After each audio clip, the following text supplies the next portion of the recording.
Es un hermoso día aquí en Charlotte. Como saben, el mundo está bajo una nube en este momento, la nube del coronavirus, que básicamente ha cerrado el mundo. Es algo difícil de creer. Como sabemos, la crisis no se trata solamente de la enfermedad, sino que también implica mucho miedo, ansiedad y confusión creada por la amenaza de la enfermedad. Si se puede, uno contagiar o no, cómo se contagiaría uno. Y también hay bastante incertidumbre debido a la pérdida de empleos, el cierre de escuelas y negocios. Los hospitales supuestamente están hacinados, algunos sí, otros no, depende de dónde estén. Pero el mundo de repente se enloqueció. Hace un par de meses las cosas parecían ir bien y de repente todo se detuvo. Y estos temores son avivados por informes diarios de más contagios, informes diarios de más personas muriendo. Ha sido aterrador para mucha gente. Ha sido aterrador para mucha gente. Y muchas personas se preguntan cómo terminará todo esto. ¿A dónde llevará todo esto? ¿Se acerca realmente el fin del mundo? Hay personas realmente preocupadas por estas cosas. Recibí un correo electrónico muy interesante la semana pasada de una persona que conozco desde hace algunos años y que hizo este comentario en su correo. Dijo: con tanta gente ansiosa buscando respuestas, es una bendición increíble conocer el desenlace. Es una bendición increíble saber que Dios tiene un plan, Él tiene un propósito y que está trabajando en esta tierra. Y dijo: es una bendición entender las buenas noticias del reino venidero de Dios. Y nos damos cuenta de que tenemos el privilegio de compartir esta buena noticia con muchas personas que están muy confundidas en el mundo.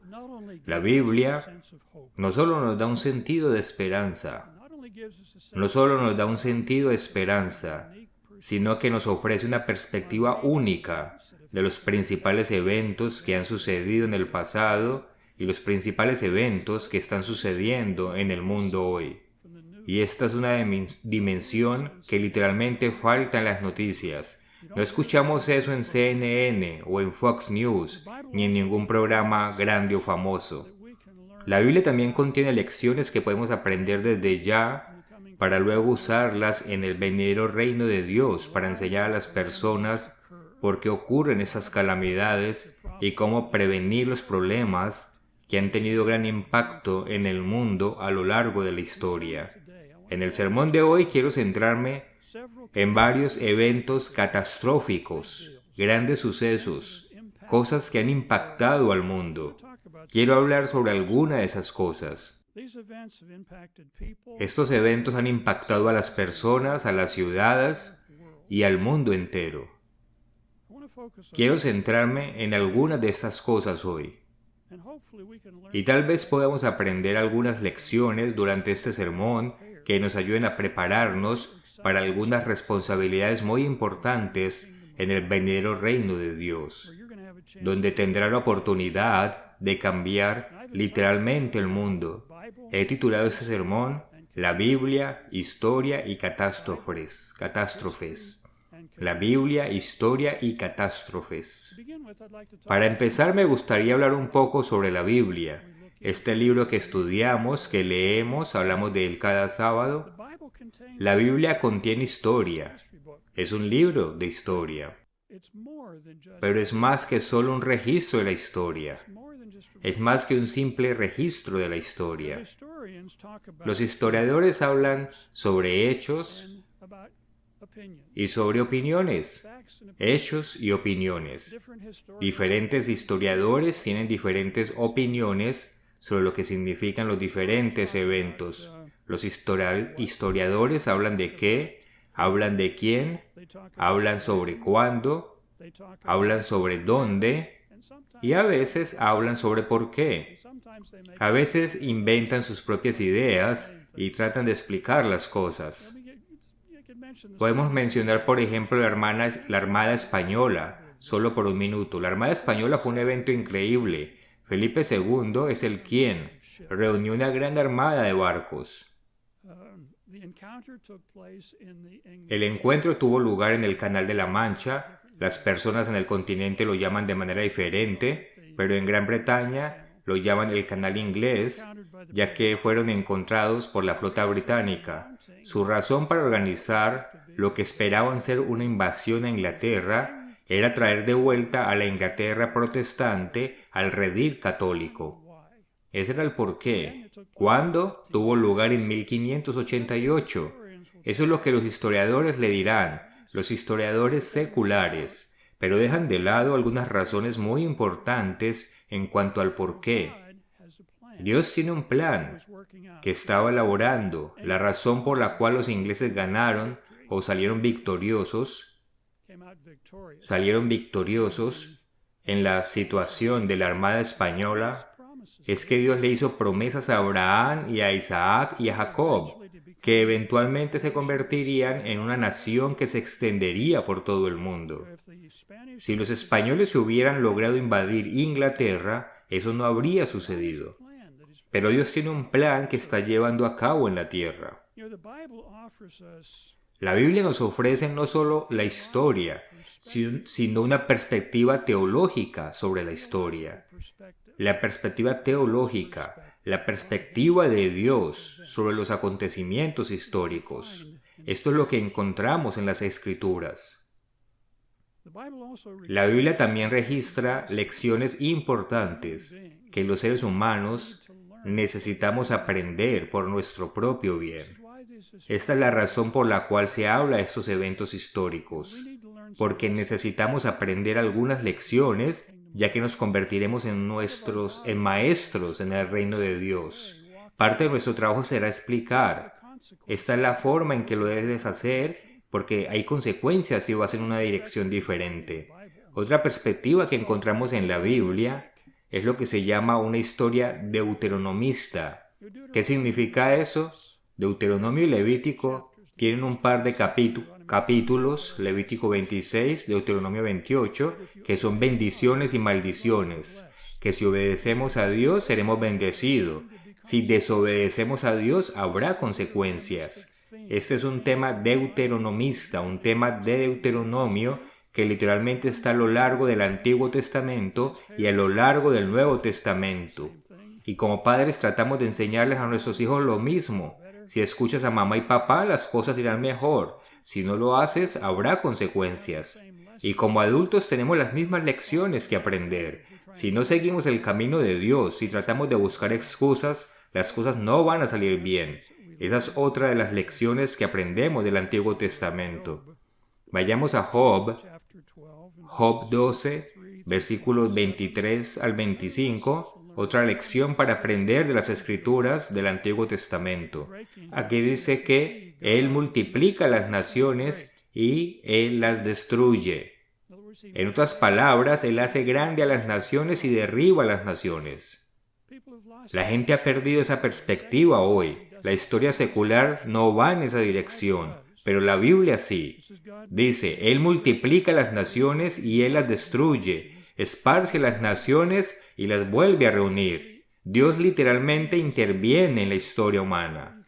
Puede leerlo en Daniel 2:21, también Daniel 4:17, versículo 25 y un par de otros, donde Dios literalmente nos dice, Daniel estaba diciendo a Nabucodonosor estas cosas, que hay un Dios en el cielo que guía el curso de la historia.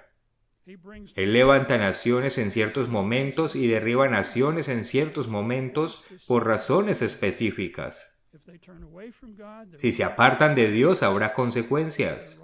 Si son justos y se esfuerzan por obedecer a Dios, entonces habrá bendiciones. Dios guía el curso de la historia.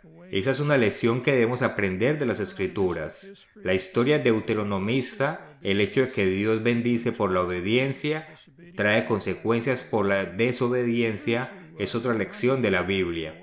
Vamos a Deuteronomio 4, otra lección. Estamos hablando de las lecciones que podemos encontrar en las Escrituras.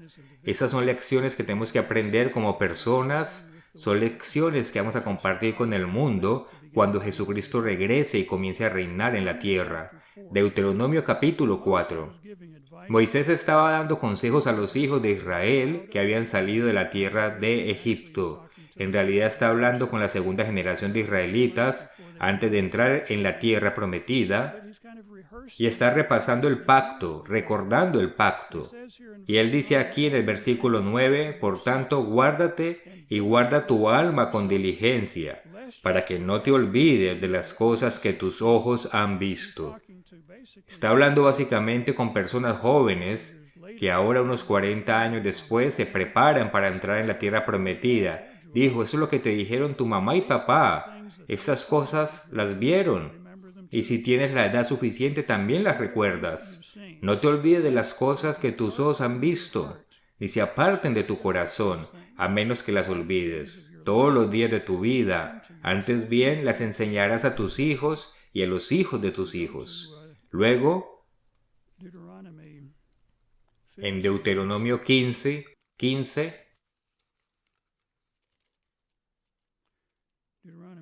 Deuteronomio 15, nuevamente hablando con el mismo grupo de israelitas, les dijo, te acordarás de que fuiste siervo en la tierra de Egipto, y que el Eterno tu Dios te rescató. Él te salvó, Él te sacó de Egipto. Por tanto, yo te mando esto hoy. Básicamente, obedecer a Dios, amar a Dios y hacer lo que Él dice. Estas son lecciones que podemos aprender del Antiguo Testamento. Pero ¿qué pasa con las lecciones del Nuevo Testamento? El señor Weston habló de esto y creo que otros sermones también lo han hecho. Pero vayamos a 1 Corintios 10. A muchas personas se les dice hoy que el Antiguo Testamento es agradable, que tiene algunas historias agradables, pero realmente no se relaciona con los cristianos de hoy, que no es algo de lo que debamos preocuparnos. Pero eso no fue lo que dijo Pablo. Pablo tiene un mensaje muy diferente y dice que tiene que ver con los cristianos del Nuevo Testamento. Versículo 1 del capítulo 10 en 1 Corintios dice, porque no quiero, hermanos, está hablando a una audiencia gentil, dice, no quiero, hermanos, que ignoréis que nuestros padres todos estuvieron bajo la nube y todos pasaron el mar. Él está hablando de un paso a través del mar rojo. Dijo, no quiero que ignoréis. Y dijo, bebían de la roca espiritual que los seguía y la roca era Cristo. Jesucristo fue el Dios del Antiguo Testamento que dio los 10 mandamientos y que intervino en la historia de cuando en cuando. Y en el versículo 11 Pablo hace un resumen, dice, y estas cosas, y dio varios ejemplos aquí de los acontecimientos históricos del Antiguo Testamento, y estas cosas les acontecieron como ejemplo. Y están escritas para amonestarnos a nosotros. Pablo le está hablando a los cristianos del Nuevo Testamento. Estas cosas les acontecieron como ejemplo y están escritas para amonestarnos a nosotros, a quienes han alcanzado los fines del siglo. Esto no es solo para la generación de Pablo, es para nosotros hoy. Estas cosas están aquí para nuestra amonestación. Esperemos que podamos aprender de estos ejemplos y luego compartir estas lecciones con quien sea que estemos trabajando, ya sea en la iglesia hoy o en el reino de Dios que se acerca. Están aquí para nuestra amonestación. Otro versículo que encontramos aquí en 1 Corintios 10, en el versículo 13, nuevamente enfrentamos algunas pruebas debido a esta situación del virus COVID y también enfrentamos pruebas de muchas otras maneras. Pero Pablo nos dice aquí, no os ha sobrevenido ninguna tentación, ninguna prueba que no sea humana. Todos tenemos nuestros problemas, pruebas y desafíos. Pero Pablo dice, fiel es Dios que no os dejará ser tentados más de lo que podéis resistir, sino que dará también juntamente con la tentación la salida para que podáis soportar. Estas son cosas para pensar, cosas para orar. Pablo también menciona en Romanos 8:28 que todas las cosas le ayudan a bien, incluso las pruebas y tribulaciones que se presentan. Puede que no nos guste, podríamos preguntarnos, ¿por qué Dios permite que esto me esté pasando? Pero él dijo, todas las cosas les ayudan a bien a los que conforme a su propósito son llamados. Dios está moldeando y formando a cada uno de nosotros, y Él sabe cómo nos va a usar, no solo ahora, sino también en el reino venidero de Dios, y Él sabe que necesitamos estar preparados. Necesitamos ser moldeados y preparados para que Él pueda usarnos como instrumentos en sus manos. Y es reconfortante saber esto cuando las cosas se ponen difíciles. Primera Corintios capítulo 10, especialmente versículo 13, porque quiero seguir volviendo a esto mientras avanzamos en el sermón. Estos ejemplos están aquí para nosotros. Son ejemplos históricos y quiero mencionar algunas otras escrituras muy rápidamente. Lucas 17,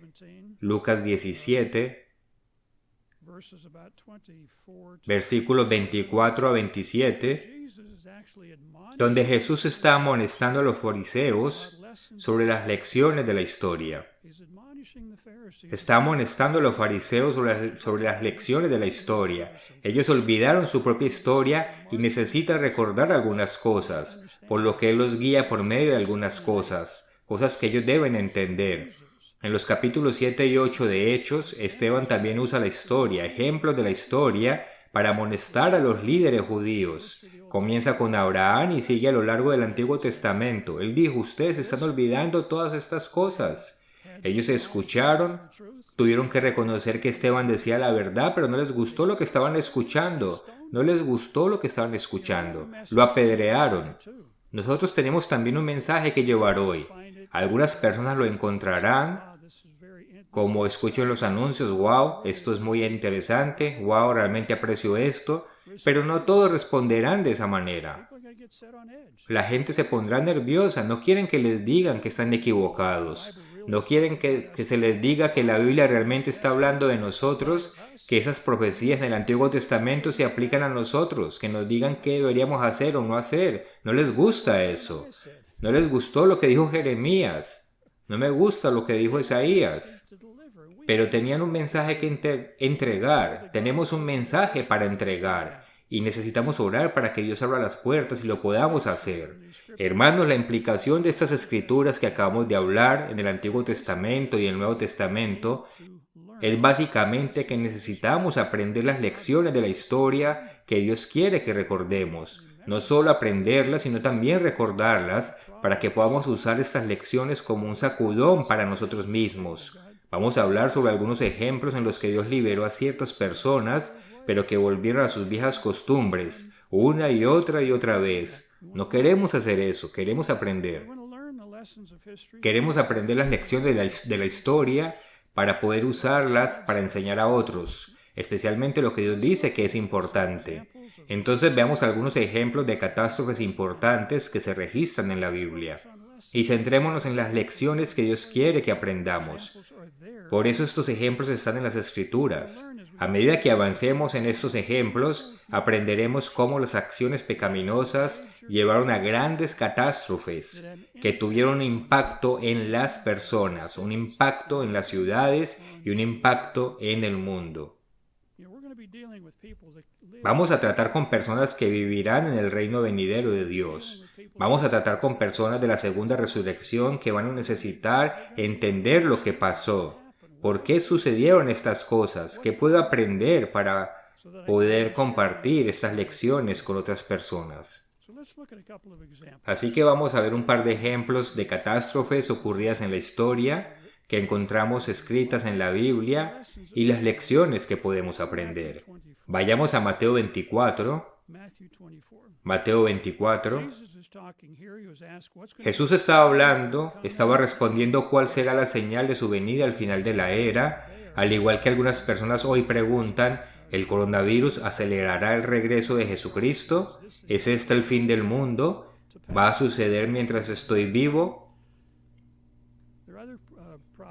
Hay otras profecías que dan un poco más de perspectiva, pero quiero centrarme aquí en Mateo 24, versículo 3. Sus discípulos le preguntaron, ¿cuándo serán estas cosas, la caída del templo, etcétera? ¿Y qué señal habrá de tu venida al fin del siglo?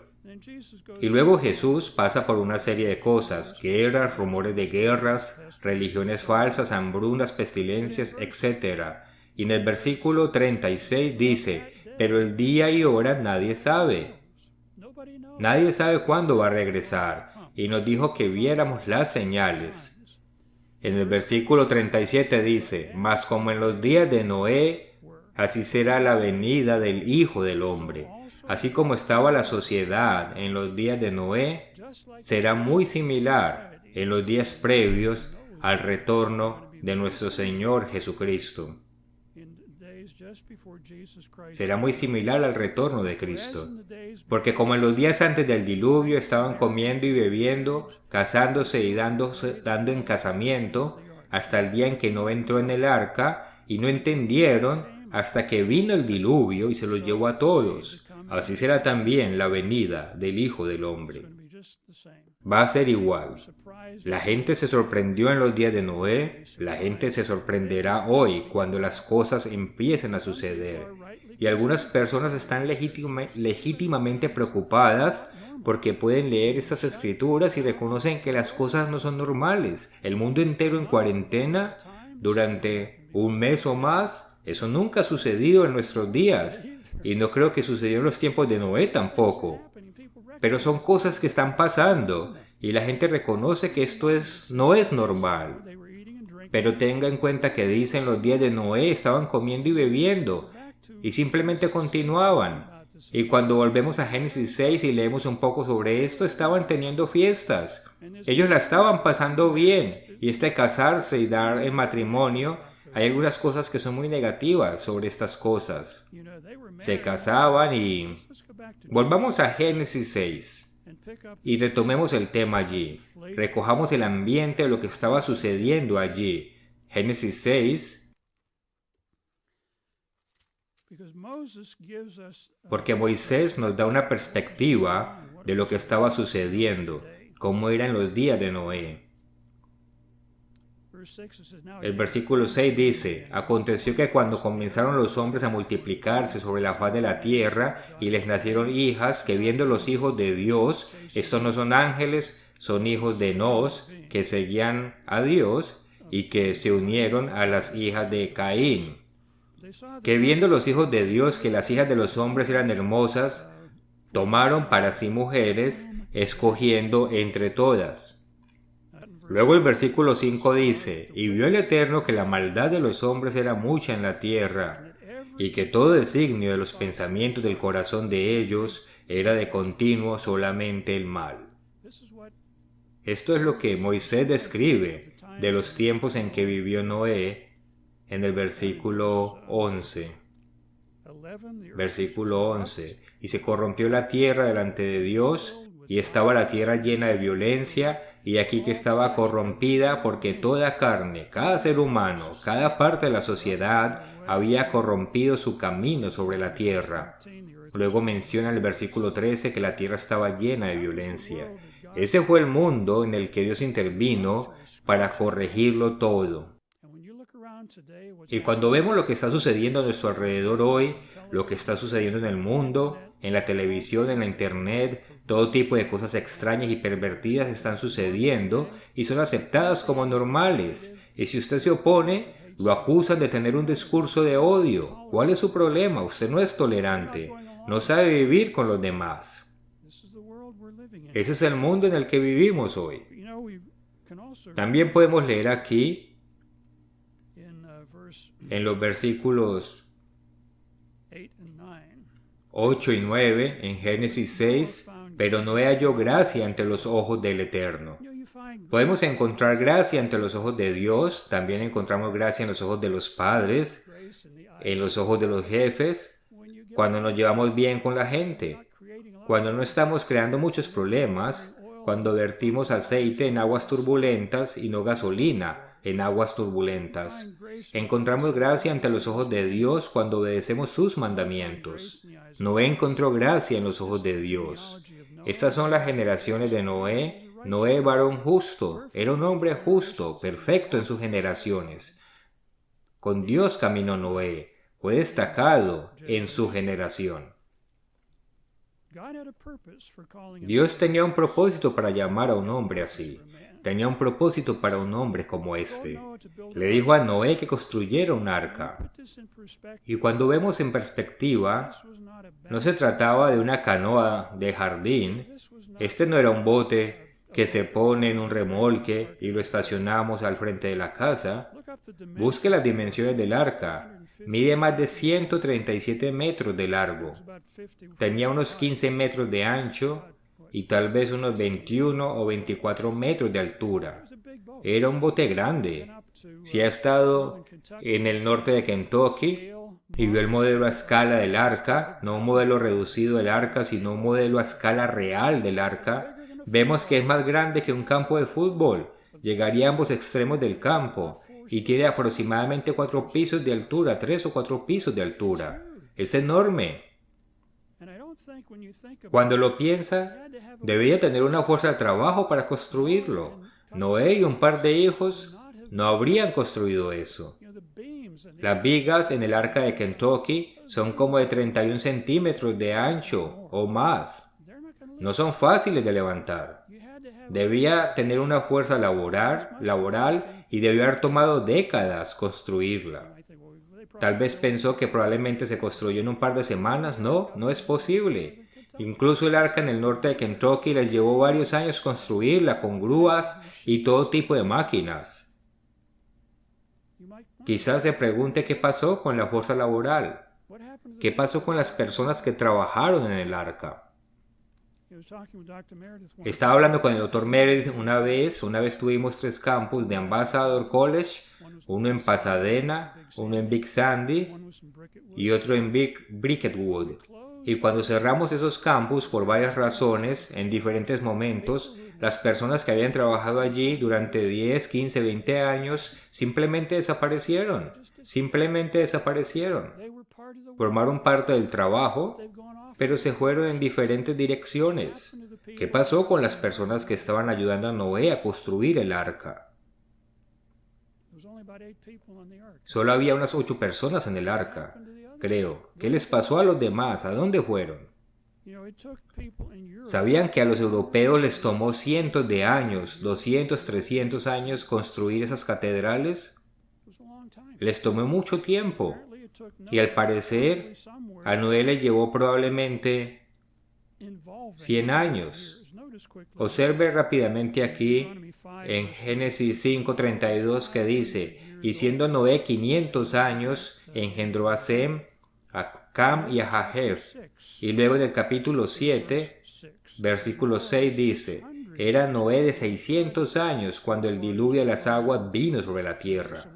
Y luego versículo 11: el año 600 de la vida de Noé, en el mes segundo, fueron rotas todas las fuentes del gran abismo.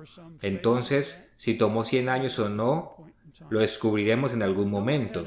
Pero Noé tenía un ministerio que parecía extenderse, usando los puntos de referencia bíblicos aquí, de aproximadamente 100 años. Es interesante que Dios llamó a un hombre llamado Herbert Armstrong. Había estado trabajando con él en la década de 1920. Él comenzó una iglesia y ahora estamos en 2020 y estamos viviendo el coronavirus que comienza a expandirse en el mundo y la gente se pregunta, ¿nos estamos acercando? Será interesante ver si hay un paralelo. Noé tuvo un ministerio que duró aproximadamente 100 años.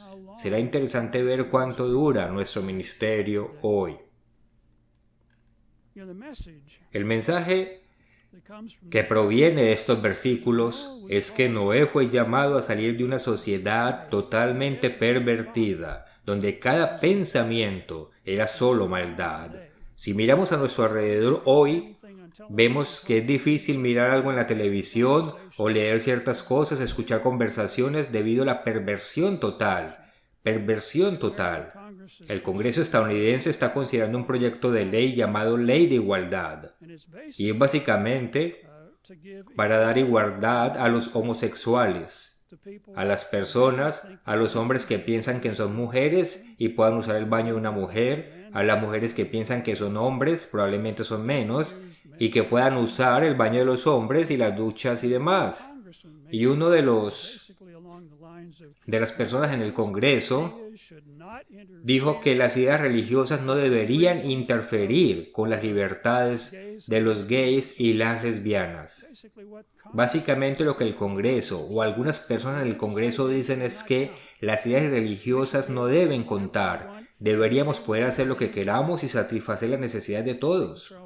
Creo que fue Charles Dobson quien hizo el comentario: este proyecto de ley, si se aprueba, destruirá las libertades. ¿Cuál fue la palabra que él usó? Las libertades religiosas o las limitaciones religiosas. Ese es el mundo en el que vivimos y es el Congreso. Ese es el Congreso. Y si aprueban estas leyes, afectará a las iglesias, impactará las creencias personales, las acciones y las ideas. Y ese es el mundo en el que vivimos. Y Dios destruyó ese mundo antiguo, lo arrancó de la faz. Y estos ejemplos están en la Biblia como advertencias para nosotros hoy. Lo mismo va a suceder. Es solo cuestión de tiempo. Volvamos a 1 Corintios 11, versículo 13. Dios le dio a Noé y a su familia una forma de escape. Le dijo: construye el arca. Construye el arca y eso te va a salvar a ti y a tu familia de este mundo totalmente pervertido, que tuvo un final repentino. Un final repentino. Jesús advierte unas 6 o 7 veces en Mateo, Marcos y Lucas. Dice que velemos y estemos atentos. Velar y estar atentos. Observamos los eventos que se profetizan y nos preparamos. No es solo salvación personal. Hemos sido llamados para prepararnos para cambiar el mundo, para enseñarles a los seres humanos el estilo de vida de Dios, y podemos usar el tiempo ahora para prepararnos para ese momento. Pero también debemos recordar lo que le sucedió a Noé después del diluvio. Lo que le sucedió a Noé después de que las aguas desaparecieron. Se emborrachó. Y algunos viejos comportamientos surgieron nuevamente entre algunos de sus descendientes. Debemos tomarnos esto en serio. Debemos tomarnos esto en serio. Hablando de lecciones de catástrofes, la primera es Noé y el diluvio. Dios destruyó repentinamente una sociedad totalmente pervertida. Y parece que tardó alrededor de 100 años preparar un testigo que construyera algo tan grande como el arca, que no cabe en un patio trasero, sino que ocupa la mitad de la ciudad en la que vivía. No podemos ignorar esas cosas. Un testigo para esa generación. Fue testigo de esa generación. Busque las escrituras por su cuenta. Segunda de Pedro 2:5 dice: Noé pregonero de justicia.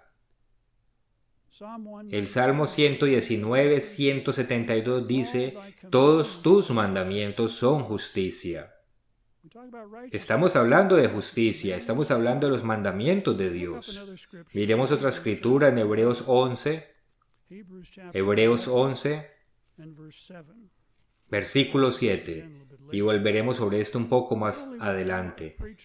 Noé no solo fue un pregonero de justicia. Hebreos 11, 7 dice, Hebreos 11, 7, por la fe Noé, cuando fue advertido por Dios acerca de esas cosas que aún no se veían, con temor, Dios le dijo que construyera un arca, no discutió sobre eso, simplemente comenzó a construir y aparentemente reunió un buen equipo para hacerlo. Con temor preparó el arca en que su casa se salvase, y por esa fe condenó al mundo. La gente probablemente le preguntó a Noé: ¿para qué construyes esa cosa? Él dijo: porque va a haber una inundación, lo va a aniquilar a todos. Vamos, Noé, no llueve tanto por aquí, cuénteme una de vaqueros. Pero la inundación llegó y la gente no se subió al arco. ¿Qué le pasó a la fuerza laboral? Tampoco subieron. Condenó al mundo por su conducta, por sus enseñanzas. En Isaías 58:1 se nos dice: clama a voz en cuello, no te detengas. y anuncia a mi pueblo su rebelión. Muestren las consecuencias para que puedan cambiar. Con toda probabilidad, él estaba haciendo esas cosas. Y probablemente le dijeron, súbete al arca, Noé. Así nos libramos de una vez por todas de ti. Sube al arca, espero que llueva, entonces no te veremos más. Solo estoy poniendo las cosas en contexto. Condenó al mundo y fue hecho heredero de la justicia que viene por la fe. Dios lo preservó. Y uno de estos días, creo que en la segunda resurrección, tal vez en la primera, Noé podría dar un estudio bíblico al mundo. ¿Se pregunta cómo fue? Déjeme decirle cómo fue. ¿Se pregunta por qué las naciones israelitas se desviaron? Déjeme decirle por qué se desviaron. Yo vi ocurrir lo mismo varios miles de años antes. La naturaleza humana ha sido la misma. Pueden mirarlos a los ojos y decirles, ustedes deben arrepentirse y cambiar. Si sobrevivió a la tribulación, si quiere ser utilizado en el reino de Dios venidero, está en el reino de Dios, será mejor que estén unidos. Será un testimonio muy poderoso. Pero tenga en cuenta que Noé se resbaló. Espero que se haya arrepentido y es por eso que Dios podrá usarlo. Catástrofe número 2. Catástrofe 2. Fue Sodoma y Gomorra. Las ciudades de Sodoma y Gomorra. Y hay lecciones allí para nosotros. Volvamos a Lucas 17. Aquí encontramos de nuevo a Jesucristo refiriéndose con ejemplos del Antiguo Testamento que se registraron en las Escrituras. Se aseguró de que esos ejemplos estuvieran allí porque contienen una lección muy poderosa. En Lucas 17, nuevamente está advirtiendo a su generación en particular cuando vivía en el siglo I. Dice, como fue en los días de Noé, así también serán los días del Hijo del Hombre. Comían, bebían, se casaban y se daban en casamiento hasta el día en que entró Noé en el arca y vino el diluvio y lo destruyó a todos. Asimismo, como sucedió en los días de Lot, comían, bebían, compraban, vendían, plantaban, edificaban. Mas el día en que Lot salió de Sodoma, llovió del cielo fuego y azufre, y los destruyó a todos. Así será el día en que el Hijo del Hombre se manifieste. Este es otro paralelo. Cuando Cristo regrese, la situación en la tierra va a estar muy similar a lo que fue en los días de Sodoma y Gomorra. Si vamos a Génesis 13, 14, 15, 16, 17 y 18, podemos leer la historia. Lo animo a que lo haga. Es interesante, así que lo miraremos rápidamente. Génesis 13. Lot y sus sirvientes, básicamente los sirvientes de Lot, se pelearon con los sirvientes de Abraham. Y Abraham dice, miren, ustedes van por un lado y nosotros iremos por otro lado. Tú eliges, tú eliges. Abraham era de mente grande, sabía que Dios estaba elaborando un plan y que tenía un propósito. Entonces Lot miró la tierra y Sodoma y Gomorra estaban en una llanura muy bien regada. ¡Ey! Eso se ve muy bien, es tierra verde. Es tierra verde. Estaba bien regado y vio que era buena, así que se fue en esa dirección. De hecho, es ahí probablemente donde estaba la acción. Sería divertido. Allí sucederían muchas cosas, así que fue en esa dirección. Génesis 14. Estalló una guerra, fue prisionero y tuvo que ser rescatado por Abraham. Luego llegamos a Génesis 18, donde Abraham es visitado por algunos ángeles y comienzan a hablar y dice, ¿puedo esconderle a Abraham lo que voy a hacer porque es mi amigo? Parece ser Jesucristo hablando aquí. Él dijo, vamos a tener que destruir a Sodoma y Gomorra. Son lugares inmorales, vamos a tener que hacer algo al respecto. Tendremos que destruir a Sodoma. Y cuando leemos la historia, Abraham debió haber sabido lo que estaba sucediendo en Sodoma y Gomorra. Debió haberlo sabido, porque entonces comienza a negociar, porque su sobrino Lot estaba allí, y la familia de Lot estaba allá, y sus hijas estaban allá.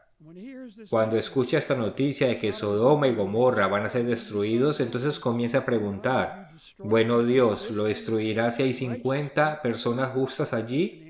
Y la respuesta es, bueno, no. ¿Qué tal si son 45? Bueno, no. ¿Qué tal si son 30? Bueno, no. ¿Qué pasa si son 20? Bueno, no. ¿Qué pasa si son 10? Y eso cubriría a la familia de Lot y la conversación se interrumpe en ese momento. Bueno, no. Si hay 10.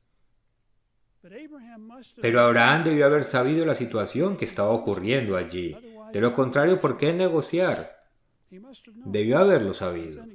Entonces podríamos preguntarnos aquí si los ángeles fueron inmediatamente a Sodoma y Gomorra, o tal vez se tomaron un par de días para llegar, y entonces Abraham pudo haber enviado un sirviente a Lot a decirle que se fuera, que alguien viene de todas maneras a decirle, de todos modos. Cuando llegaron los ángeles, ellos reconocieron a Lot y Lot reconoció que ellos eran alguien. Él reconoció que eran alguien importante. Hice una presentación en otro país y un papá me dijo, mi hijo va a estar allí. Y le dije, bueno, estoy deseando conocerlo. Y creo que alguien me dijo quién era o pude haberlo notado porque se notan semejanzas entre padres e hijos. Y me acerqué a este joven y le dije, ¿eres tal y tal? Y dijo, sí. ¿Cómo lo supiste? Viniste directo hasta mí. Le dije, ¿te pareces a tu papá? Pero, ¿envió Abraham un mensajero por delante?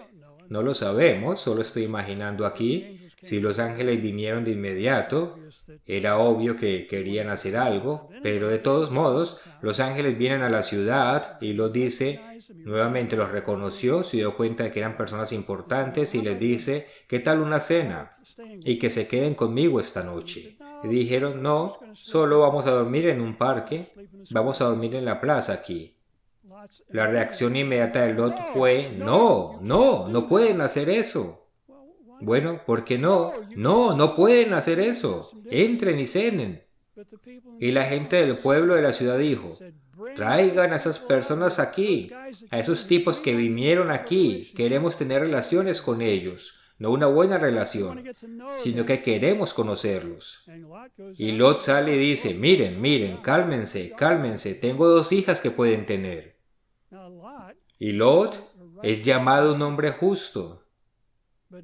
Pero fíjese cuál es su perspectiva. ¿Qué le sucedió a su perspectiva viviendo en ese ambiente? Si eres un padre con hijas, ¿puedes imaginarte diciendo eso? De ninguna manera. Pero su perspectiva estaba influenciada por el entorno en el que vivía. Se permea.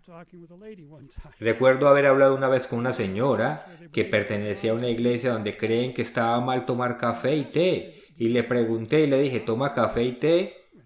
Y ella dijo, bueno, a veces se cuela un poco.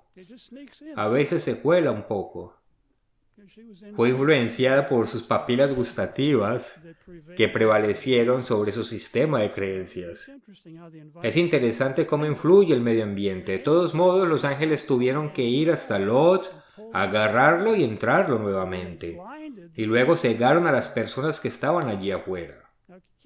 Ahora tengan en cuenta que las hijas de Lot y posiblemente sus yernos estaban viendo cómo sucedía todo esto. Se dieron cuenta de lo que estaba sucediendo. Aparentemente los ángeles le dijeron a la familia, vamos a destruir este lugar por la mañana y ustedes deben salir de aquí. Necesitan salir de aquí. Pero la implicación es que salió el sol y tuvieron que agarrar las manos de Lot y su esposa y las hijas y comenzar a arrastrarlas lejos de la ciudad. Así Dios proveyó una salida para Lot. Dios proporcionó una vía de escape para Lot que básicamente fue que salieran de la ciudad, salir de la ciudad. Me gustaría que noten un par de escrituras rápidamente en Génesis 19. Génesis 19. Génesis 19. Es fácil pasar por alto estas cosas, pero cuando regresamos y las leemos nuevamente, es interesante contemplar lo que estaba sucediendo aquí. Lot había elegido vivir en el área de Sodoma y Gomorra. Llanura de agua, buena vida, las cosas iban muy bien, y luego cosas comienzan a suceder. Aparecen los ángeles, el pueblo los empieza a pedir, Lot dice no, y en el versículo 9 dice, ellos respondieron, quita allá.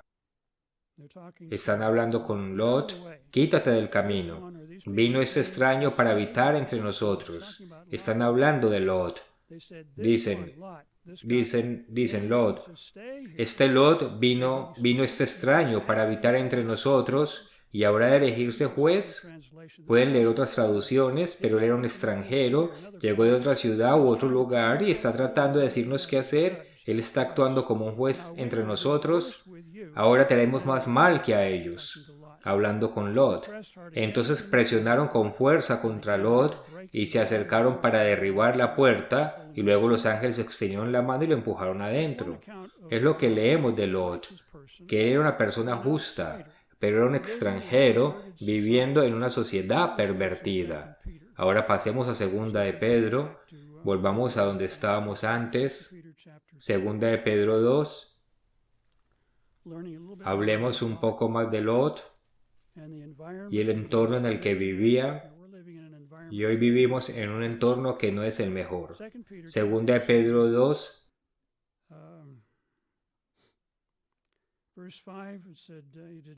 Versículo 5.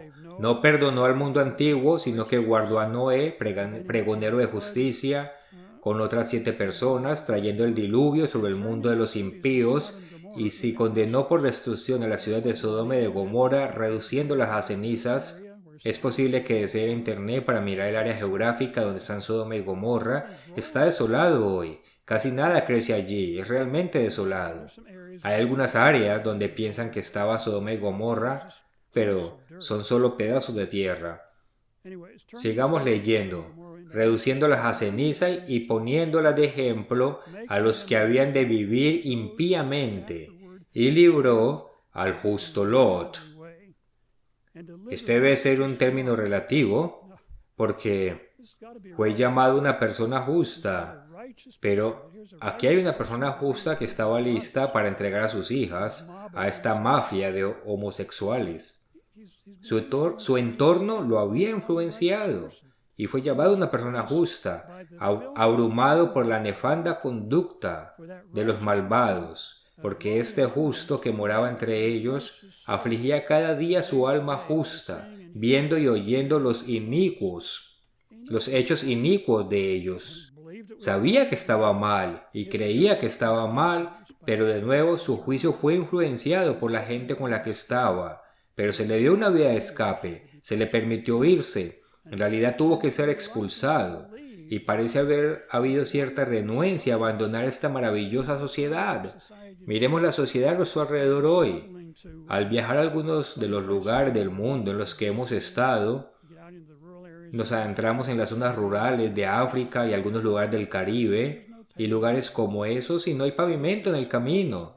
Y miramos una tienda que es una tienda de comestibles que podría ser de 12 por 12 o 15 por 15. Hay algunos estantes, tiene algunas bolsas de arroz y bolsas de frijoles, tal vez algo de pan, tal vez algo de trigo y algunos refrescos.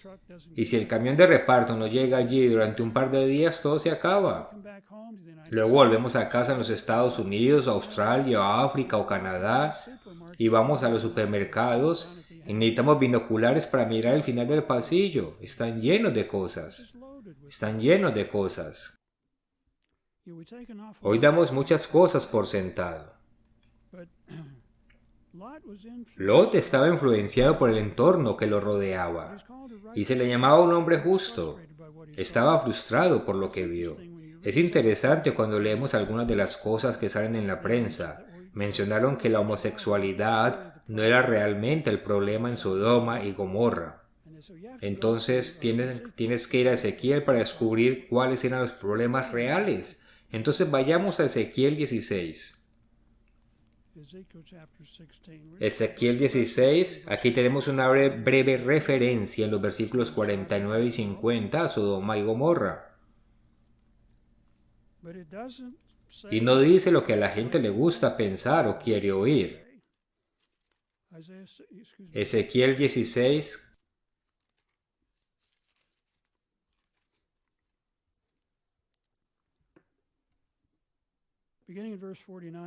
versículo 49. He aquí, esta fue la maldad de Sodoma, tu hermana. Ahora, lo que está sucediendo aquí es que Ezequiel está comparando a los pueblos israelitas con Sodoma. Entonces dice, he aquí que esta fue la maldad de Sodoma, tu hermana. Esta fue la maldad de Sodoma, tu hermana, soberbia. Ahora, estas son algunas de las cosas que se enumeran de los problemas en Sodoma y Gomorra. Soberbia. En otras palabras, creen que saben todas las respuestas. Saciedad de pan. Hoy tenemos cantidades increíbles de comida. Es por eso que muchos estadounidenses tienen mucho sobrepeso, porque consumen una gran cantidad de alimentos. Saciedad de pan y abundancia de sociedad. Hoy hablamos de tiempo libre, centros de ocio, ropa de ocio que usamos. Ese es el mundo en el que vivimos. Y no fortaleció la mano del afligido y del menesteroso. Y nota el versículo 50. Y se llenaron de soberbia e hicieron abominación delante de mí. Y cuando los vi, las quité. Estaban cometiendo abominaciones. ¿Qué es una abominación? Vaya a Levítico 18:20, que dice que no debemos casarnos entre hombres o casarnos entre mujeres. Así que eso es una abominación. Pero no les parece agradable decirlo y simplemente no dicen mucho al respecto. Dios no lo aborda así. Él dijo, eso es una abominación. Y voy a destruir. Y destruí a Sodoma y Gomorra y voy a derribar y destruir a las naciones israelitas. Y hoy estamos promoviendo esas cosas en todo el mundo. Estuve en el Caribe una vez y estaba hablando con una de las personas y le pregunté, ¿cómo es la vida aquí? Él dijo, es un lugar muy agradable, pero los europeos y americanos vienen aquí y quieren correr quitándose la ropa. Él dijo, no nos gusta eso, no nos gusta que traigan esas cosas aquí. El presidente estadounidense fue a Kenia hace algún tiempo e intentaba presionarlos para que promovieran la homosexualidad y le dijeron, vete a casa, no queremos eso aquí, no traiga esas cosas aquí. Algunas personas todavía están tratando de mantener ciertos valores. Dios no toma estas cosas que están haciendo hoy con la homosexualidad y la tolerancia y todas esas cosas. A él no le gusta, no las toma con facilidad. Habrá consecuencias. Entonces, muy rápidamente, las lecciones de Sodoma y Gomorra. Una sería, Dios proporcionó una vía de escape para Lot y su familia. Algunos de la familia no la tomaron. Su esposa miró hacia atrás. Acabo de poner cortinas nuevas. Oh, las voy a perder. Y hay personas hoy que no quieren salir del mundo. Segunda Corintias 6, creo que es el versículo 17, dice, sal de entre ellos, vete, aléjate de estas cosas. Y creo que también debemos estar orando para que Dios intervenga, para que termine con este caos más temprano que tarde.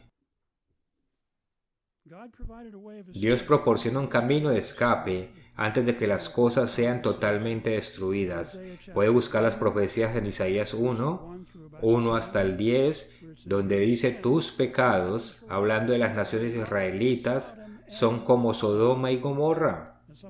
Alguien podría pensar que es una exageración, pero Robert Bork era un abogado que fue nominado para la Corte Suprema, pero no fue aprobado porque era conservador, y él escribió un libro hace como 10 o 15 años. El título del libro es Inclinándonos hacia Gomorra. describiendo a América inclinándose hacia Gomorra.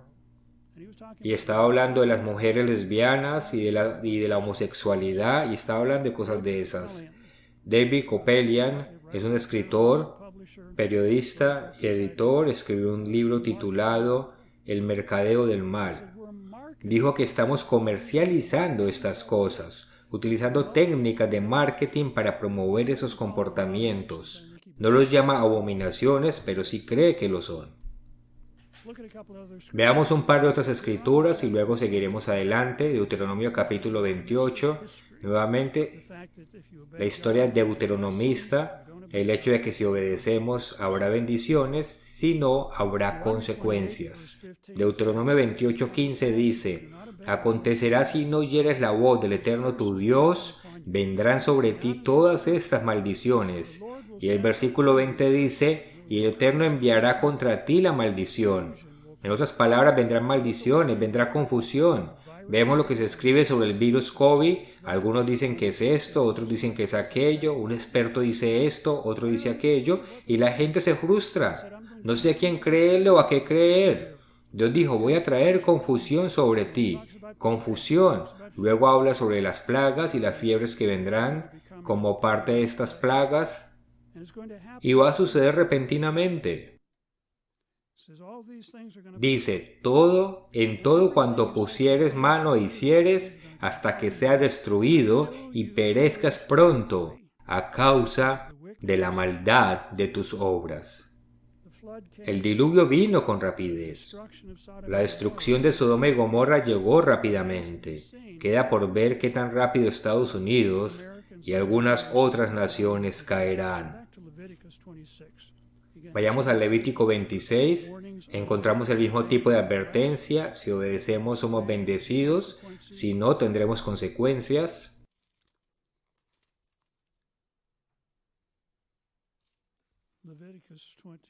Levítico 26, versículo 21. No, versículo 19, por ejemplo: quebrantaré la soberbia de vuestro orgullo, los cielos serán como el hierro y la tierra como el bronce. Habrá sequías y hambrunas. Versículo 21, si anduvieres conmigo en oposición y no me quisieres oír, yo añadiré sobre vosotros 7 veces más plagas. 22, enviaré también contra vosotros bestias que os arrebaten vuestros hijos y destruyan vuestro ganado. Afectarán el ganado y también las personas. Y este coronavirus parece estar relacionado con animales que han sido comidos o en contacto cercano con seres humanos. Y vuestros caminos sean desiertos. Habla de bestias salvajes que atacan. En internet se han publicado algunos artículos interesantes sobre las bestias. Cada vez que se deja mover gente en la calle, cuando se deja de conducir en las carreteras, los animales usan las carreteras. Vi una foto de cabras salvajes caminando por la calle principal en Gales del Norte, donde tuvimos la fiesta. Mientras iba en el teleférico, veía cabras salvajes en la colina. Ahora caminan por la calle principal de la ciudad porque no hay tráfico.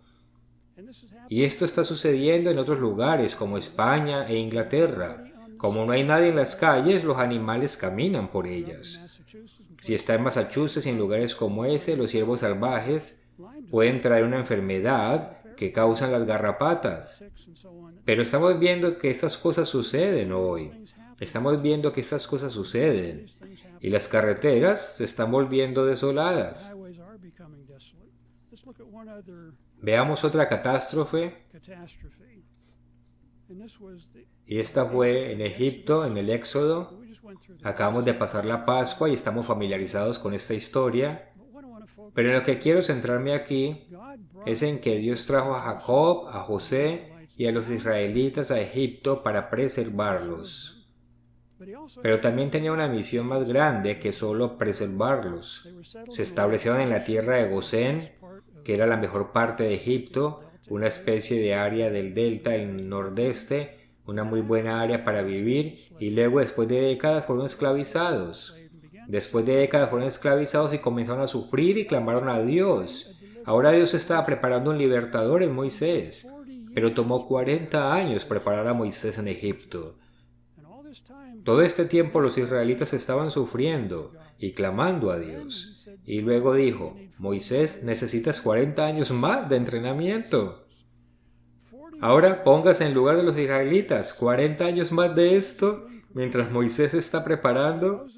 Y luego Moisés regresa y no es bienvenido. Aparece como, bueno, estoy aquí para salvarlos. ¿Quién eres? No estamos interesados en esto. De todos modos, Dios usó las plagas en Egipto para liberar a los israelitas de Egipto. Las usó para llamar su atención. Pero nuevamente su enfoque no era solo los israelitas. Su atención se centró en esta nación de Egipto, que era la nación más poderosa sobre la faz de la tierra. Usted lee en Éxodo 12, versículo 11. Podemos ver parte del propósito más grande de estas plagas de Egipto. Y puede verificar esto en internet, puede buscarlo en las ayudas bíblicas, sus diccionarios bíblicos, etc. En Éxodo 12:12 dice, pasaré aquella noche por la tierra de Egipto, la noche de la Pascua, heriré a todo primogénito en la tierra de Egipto, así de los hombres como de las bestias. Y ejecutaré mis juicios en todos los dioses de Egipto. Estas plagas fueron traídas sobre los egipcios para mostrar que sus dioses no eran nada. Puede consultar los gráficos en internet y en algunos de estos lugares donde cada una de estas plagas, las ranas, los piojos y la oscuridad, estaban dirigidas a un dios o diosa específica en Egipto. Entonces Dios le estaba diciendo a toda esta nación, ¿piensan que sus dioses son poderosos? No tienen poder para sostenerse delante del Dios verdadero. Así que mientras los israelitas fueron salvados de Egipto, dejaron algunas lecciones muy poderosas. Y estos egipcios van a salir en una resurrección y aprenderán por qué tuvieron que vivir estas plagas. Otra lección aquí es que los israelitas tuvieron que experimentar las primeras 3 plagas. Tuvieron que experimentar las primeras 3 plagas, pero fueron salvados de las últimas 7 plagas. Tenían que soportar que el agua se convirtiera en sangre. Probablemente tenían agua en sus cocinas o donde sea y salían a tomar una copa y ¡oh, esto es sangre! ¿Qué pasó? Y luego tuvieron que lidiar con las ranas que comienzan a saltar a la habitación y saltan por la cocina y luego murieron y apestaba. Y tuvieron que lidiar con eso. Y luego vinieron los piojos. Tenían que lidiar con estas cosas. Pero entonces Dios comenzó a separarlos y los sacerdotes en Egipto se dieron cuenta. Oye, no pasa nada ya. No están bajo la oscuridad de nosotros. Hay algo diferente con ellos. Entonces Dios estaba enseñando esa lección a toda una nación. Lo que aprendemos aquí es que Dios protegió a los israelitas, los sacó de Egipto para mostrar su poder. Dios intervino una y otra vez y otra vez. Usted lee acerca de cómo Dios ha intervenido e intervendrá en la profecía. Al leer el libro de Ezequiel, creo que menciona en Ezequiel 60 o 70 veces, sabrán que soy Dios cuando comience a intervenir. Estas son las cosas que están ahí para nuestro aprendizaje. Queremos asegurarnos de no olvidar lo que Dios ha hecho, que recordemos estas lecciones de la historia, porque los errores han causado las catástrofes de la historia. Dios no se regocija en la muerte de los impíos. Él quiere que las personas sean salvadas, Él quiere que la gente se salve, pero estos castigos vendrán. Tal vez quiera ver esa escritura en Deuteronomio 29, 23 al 28, donde menciona estos castigos que vendrán en el futuro y que serán una lección para el mundo. Una lección para el mundo. Las personas preguntarán, ¿por qué Dios hizo esto a las personas que dicen ser su pueblo? Que dicen ser religiosos. Van a hacer preguntas como esa y les van a contar, porque se apartaron de mí, porque me olvidaron, porque rechazaron mis leyes.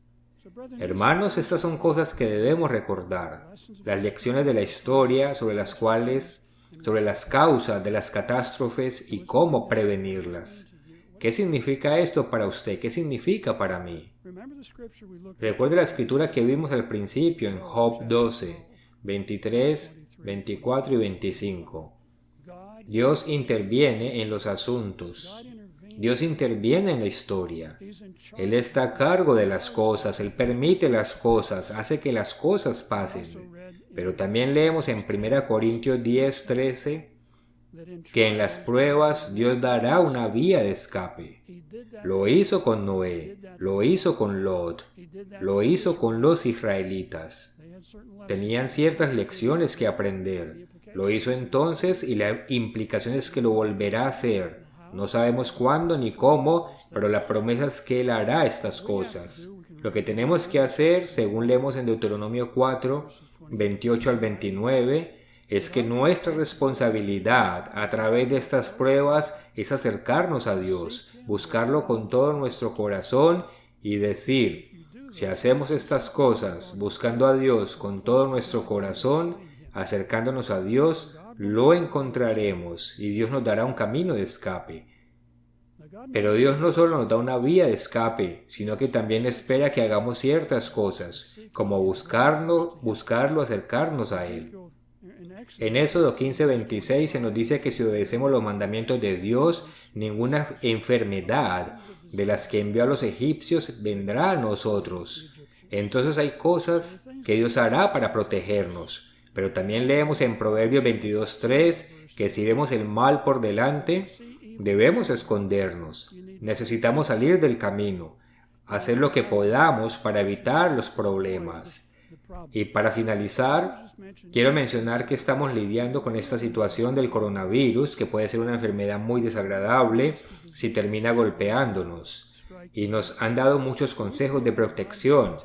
Lavarnos las manos, la distancia social, no acercarnos demasiado a las personas, estar en cuarentena si estamos enfermos, ponernos la máscara, y dicen que habrá una cura en 6 meses o algo así.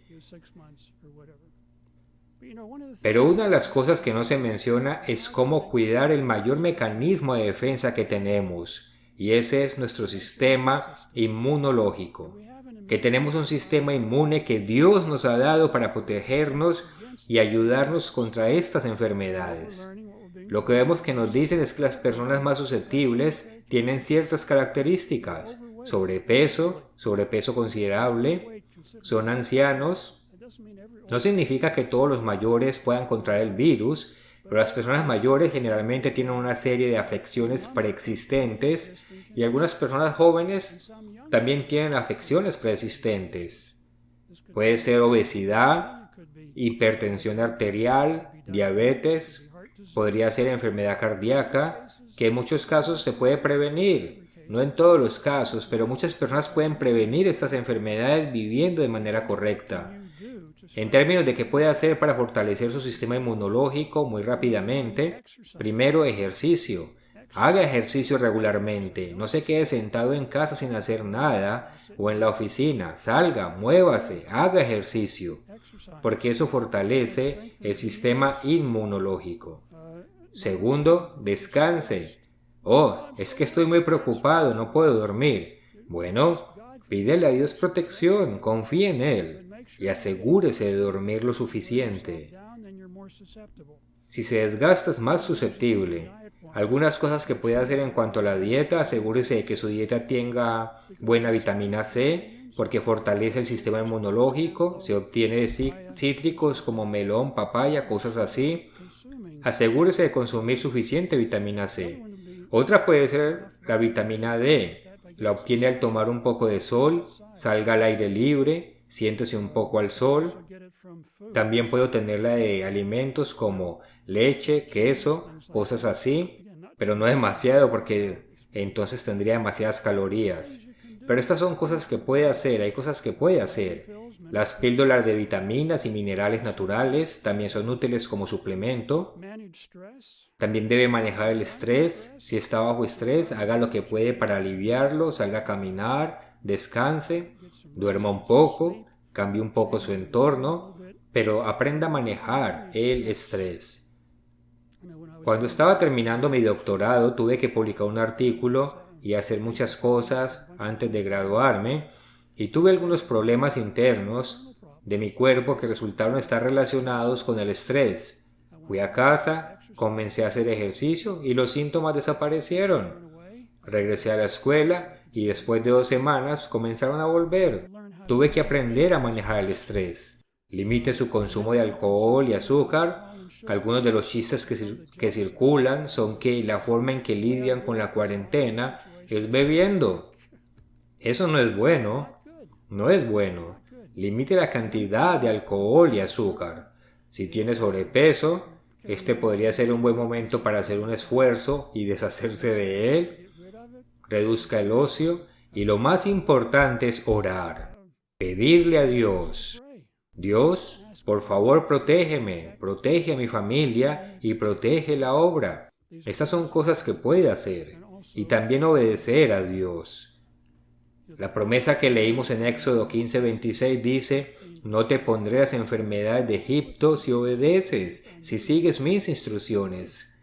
Hermanos, al concluir el sermón esta tarde, recordemos que hemos sido llamados a salir de este mundo para aprender las lecciones de historia y prepararnos para enseñar al resto del mundo sobre la forma de vida de Dios y cómo pueden las personas prevenir las catástrofes, aprendiendo a obedecer las leyes de Dios, recordando las lecciones de la historia y aprendiendo de esas lecciones. Así que, hermanos, preparémonos para un futuro muy emocionante, pues vamos a poder compartir algunas de estas lecciones con el mundo entero.